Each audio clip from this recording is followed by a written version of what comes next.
Australia's Senate is debating a bill that could see children under the age of 16 banned from accessing social media. This comes just days after the lower house of Parliament overwhelmingly approved the measure. If passed by the Senate, the government says social media companies will have 1 year to implement the changes or face massive fines. Critics say the plan has privacy risks and may isolate young people, but supporters of the bill argue the age restrictions will help protect children. Let's get more on this now from Josh Taylor in Melbourne. He's a technology reporter for The Guardian and has been following the debate about the ban very closely. Josh, I understand the bill has not yet passed the Senate. What happens next?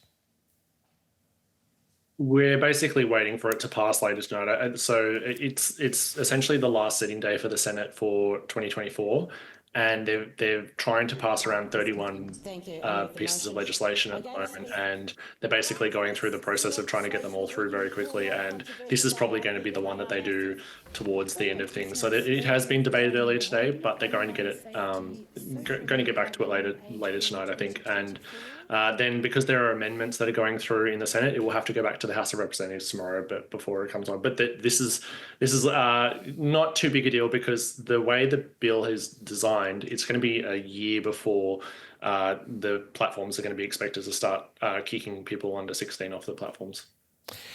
If this social media bill is passed, what effect could it have?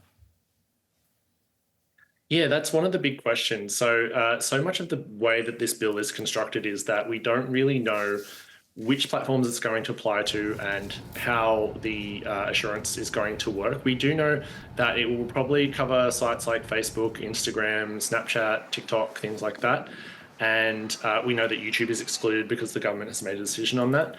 But the bill effectively empowers the minister to decide at a later date what platforms are in and out. And the other thing is, like, how this will actually work, how people are going to verify their ages is something that's going to be worked out later too. There's a trial of age assurance technology going on from now until the middle of next year.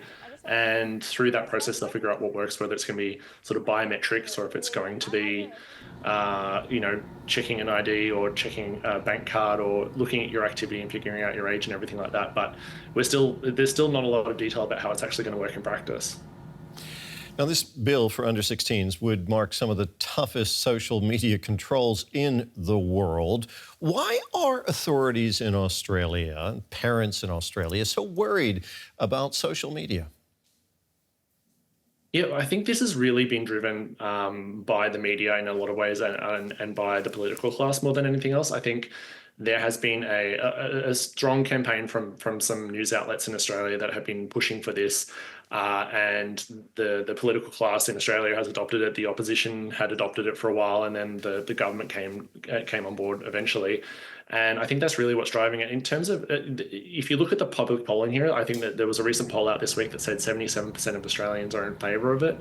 But I think there's a lot of questions about how effective it's going to be. It's the experts that were talking about the bill, some of them are very much in favour because they see that mental health issue that kids on social media do face.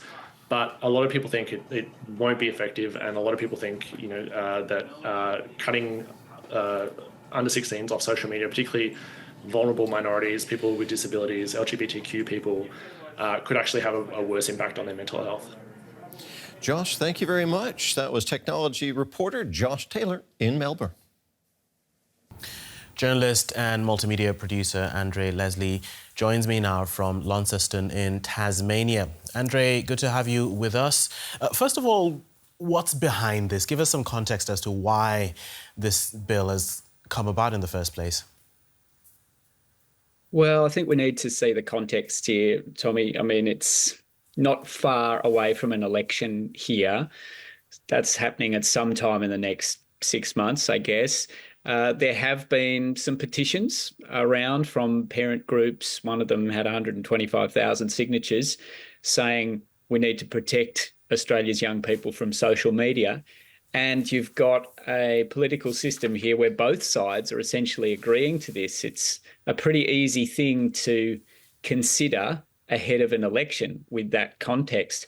I do think that the Prime Minister, Anthony Albanese, does seem to have a bit of a personal relationship with this. He seems to have spoken a number of times about what he sees online and the risks that he sees for young people. And just like any country around the world, Australia has to deal with a lot of kids on their phones doing this all the time, right? And what the politicians are seeing and what the politicians are agreeing is that it needs to be banned for under 16-year-olds.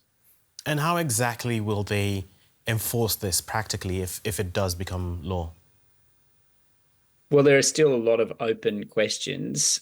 Essentially, as you've described there in the intro, it's going to be a year-long process. It's not going to be when it passes the Senate tonight, if it does, that instantly 16-year-olds are going to be chucked off social media platforms in Australia. The expectation is that the platforms themselves need to set up the framework to do this. Parents, kids themselves will not personally be fined or punished if they're still on there after that year grace period. And the big question mark for me really is, how are they going to get people to prove their age? There is an issue around people putting in ID cards or driver's licenses if they have one as a 16-year-old, and getting those documents into Meta or other major social media platforms. So the question about the age verification, I think, is still very open. Yeah, because, TikTok and Snapchat, these are very popular among young people, among children. So I'm just wondering if they won't sort of find ways of getting around the ban. Well, like all teenagers, young people around the world, Australian youngsters are pretty enterprising, and I'm sure there is a real risk that teenagers will try to get around this. I read some statistic that something like half of all 8 to 12-year-olds are either on Snapchat or TikTok. I mean, that's a very high prevalence. And of course, if someone in a friendship group has it, then everyone wants it. But politicians are saying if this saves just a few people from getting the wrong sort of impulses too young in their lives, then it's worth doing. They do acknowledge that it's not a perfect law, and I don't think they're quite aware that it is, that the whole world is watching this process right at the moment. Yeah. What about the social media companies? Do we know what they're saying or planning to do about this?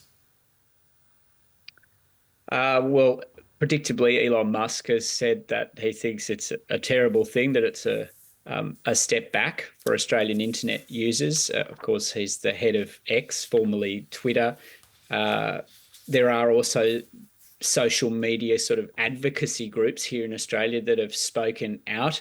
I guess they want to wait and see until the bill passes the Senate tonight and it truly becomes an act of Parliament before they want to speak up too loudly. There's been a lot of argy-bargy between social media companies, Australian government and the Australian media for a long time. It's not a particularly friendly relationship at the best of times. So at the moment, I think some social media companies keeping cards close to their chest. OK, we appreciate your insights. Andre Leslie, journalist in Launceston in Tasmania. Thank you. Thanks.